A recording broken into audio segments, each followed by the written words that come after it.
salah satunya perang yang sedang berlangsung saat ini, atau sebenarnya bisa terlibat bersama-sama dengan Vatikan, Romo?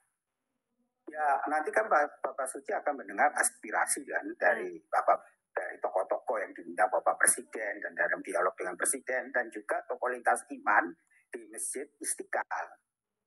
Nah, maka di situ kan juga akan ditandatangani kan satu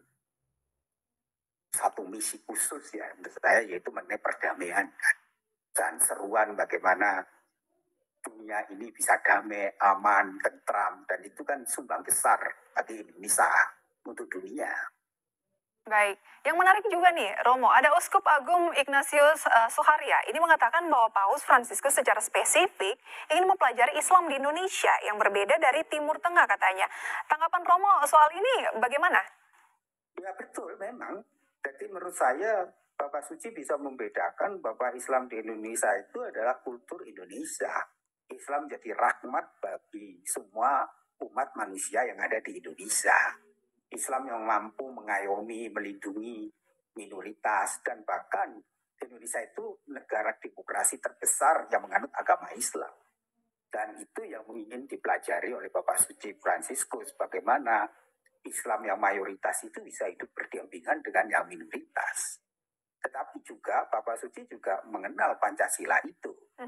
Sehingga ketika Ibu Profesor Dr. Megawati waktu itu mengunjungi, diterima oleh Bapak Suci Fransiskus, Bapak Fransiskus malah mengatakan kepada Ibu Mega, jaga dan rawat Bhinneka Tunggal Ika dan Pancasila. Artinya kan Bapak Suci benar-benar punya perhatian dengan Indonesia yang memiliki Pancasila dan Bhinneka. Nah, Romo, banyak konflik di dunia ini pecah akibat ketegangan mungkin ya antara umat Islam dengan juga Kristen. Apakah misi kali ini ke Indonesia juga kemungkinan ada pendekatan terhadap umat Muslim terbanyak di dunia soal perpecahan yang sering kali karena ada gesekan agama di sana? Ya kalau kita lihat kan relatif Indonesia itu kan tidak ada ya. Memang ada lah kasus-kasus, tetapi kan kasus-kasus itu bisa diselesaikan dengan membangun dialog dan membangun saling mutual respect ya, sehingga kasus-kasus itu bisa diselesaikan. Itu hampir semua negara mengalami, tetapi di Indonesia kasus-kasus kekerasan agama, masalah diskriminasi itu kan tidak seperti negara-negara lain ya. Relatif Indonesia dengan Pancasilanya itu mampu lah memberikan role model atau contoh bagi dunia.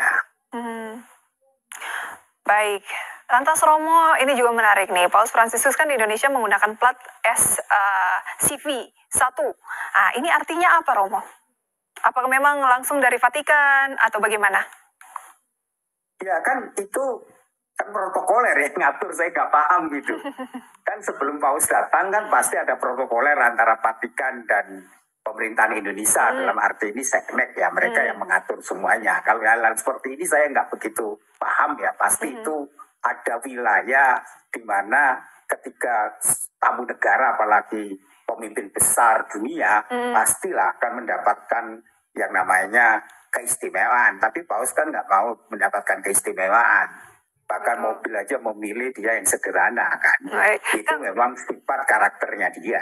Ya karena biasanya kan di umat Katolik kan ada berbagai macam hal yang biasanya langsung nih Romo dari Vatikan biasanya ya. Baik, harapan terbesar mungkin Romo dengan kehadiran Paus Fransiskus di dampaknya dulu ke Indonesia dan juga ke dunia, harapan terbesar dari Romo Beni sendiri ini apa? Ya, harapan terbesar kita kan kedatangan Paus itu justru memberi konfirmasi bahwa negara Indonesia yang dengan dasuluki Pancasila dan Bhinneka Tunggal Ika itu harus menjadi role model bagi dunia. Sehingga apa yang ditegaskan Sekjen BPPT itu menjadi sebuah realisasi betul.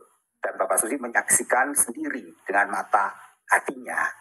Yang kedua, ya Indonesia bisa lebih membangun kerjasama untuk bagaimana peranan Indonesia ke depan mengoptimalisasi untuk bagaimana berperan besar dalam menjaga perdamaian dunia itu. Sehingga kontribusi Indonesia dalam membangun dialog perdamaian, ikut serta dalam ketertiban dunia itu menjadi nyata. Sehingga kedatangan Paus itu juga bagi bagian dari politik diplomasi untuk membangun persaudaraan umat manusia di dunia yang meskipun berbeda agama keyakinannya bisa loh bersatu dalam misi khusus yaitu kemanusiaan. Tapi yang terakhir Paulus juga akan bicara tentang lingkungan hidup, ekologi, apalagi bahaya global warming. Banyak warming, hal ya yang akan dibahas ya.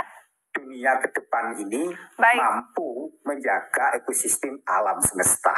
Baik, itu juga yang terpenting ya. Terima kasih Romo Beni atas waktunya. Selamat beraktivitas kembali.